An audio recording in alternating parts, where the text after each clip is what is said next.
Tell me if you've ever heard this before. Let's be realistic. Get your head out of the clouds. It's too late for me. Or you can't raise a family like that. We live in a society that's constantly being cynical. We have the media always telling us what we don't have. It's unfortunate that so many of us stop believing because we take all of these negative forces and it becomes a part of our character. If you've ever at any point in your life considered yourself a cynical or a negative person, think about how you feel when you're around people who are overly positive, who are overly energetic, who have these wild dreams. When you sit and think to yourself, you kind of think that these people are crazy, like they're out of their mind, like it doesn't make any sense. Who could imagine these things? These things just simply aren't possible.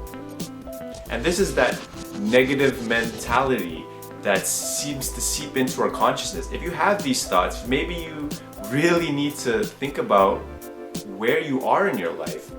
And somewhere along the line, as you continue to grow up, that child, that dream, that child died. We have been so conditioned by society to stay at the bottom that it almost feels unnatural when someone is positive.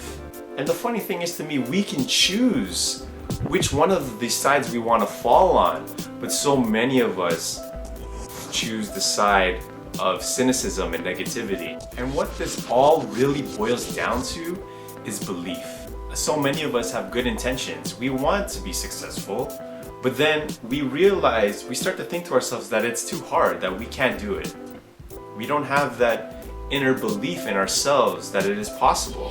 And this goes back to what I was saying earlier. All of those years of negative development have become a part of our subconscious, where we limit ourselves. We put a cap on what we believe is possible for ourselves. And no one else is doing that but us. Society has taught us that going to school and finding that job is all we need. That is all we need to be comfortable.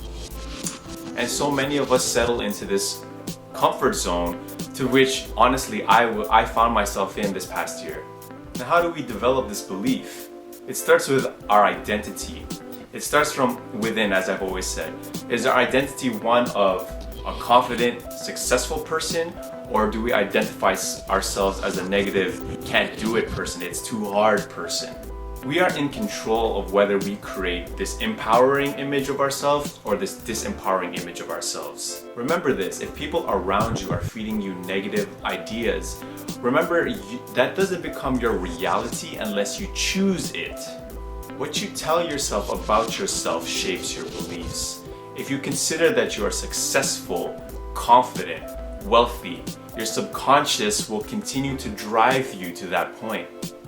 If you consider yourself poor, broke, out of shape, your subconscious will continue to keep you there because you formed your identity in this way.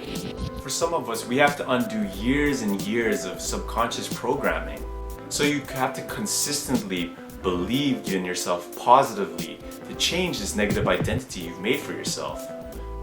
So often we settle for comfort because we believe that is the limit of our ability, or the limit of what's possible. The reason average people say stay average is because they walk around miserable saying, if I could just find the right man or the right woman, if I could just win the lottery, if I was just a little smarter, if I was just a little bit more in shape.